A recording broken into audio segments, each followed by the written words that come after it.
बसतोयस, ज्या देवाची तू भक्ती करतोयस, त्या तुझ्या देवाच्या जीवनात यातना निर्माण झालाय. अरे देवाने तुला तर 2 नेत्र दिले, एक नेत्र जर का देवासाठी खर्च घातला असेल काही फरक पडत नाही. मग असंच करावा. माझा डावा नेत्र देवाच्या नेत्राच्या लागे लावण्यासाठी येऊन क्षणी हो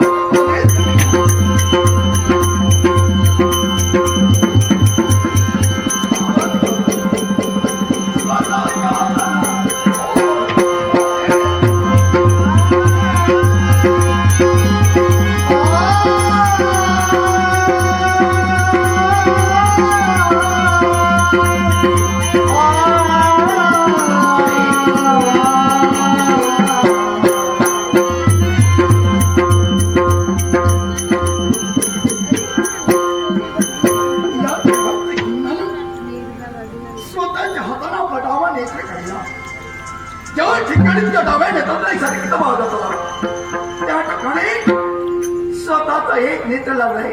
मग देवा आता तर तुला नवीन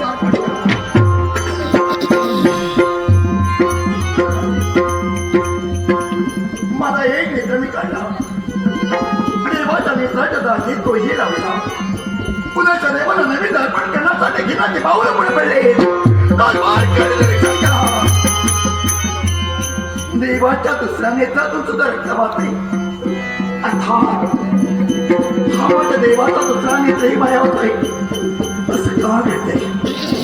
आज माझ्या देवाच्या बाबतीत असं का घडतंय? नाही नाही, देवाला यातना होता का म्हणे, देवाचा नेत्र माया जाता का म्हणे.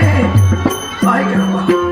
एक देवाने तुला तर 2 नेत्र दिले, एक नेत्र तुझ्या देवाला तू लावलायस, अजून एक नेत्र अजूनही तुझा शाबूत आहे. अरे तुझा तो नेत्र गेला असेल तू पूर्णतः आंधळा होणार आहेस. काय फरक पडतोय? मी जरी आंधळा झालो तरी माझा हे विश्व नव्हे तर आपल्या प्रिय भक्ताला पाहणार आहे. मग त्यावर श्रद्धेनं हा माझा दुसरा नेत्र अर्थात उजवा नेत्र मी करणार आहे. पण विचार करतो माझा राहिला एक नेत्र जर कमी काढला असेल हा खिन्ना पूर्णतः अंधार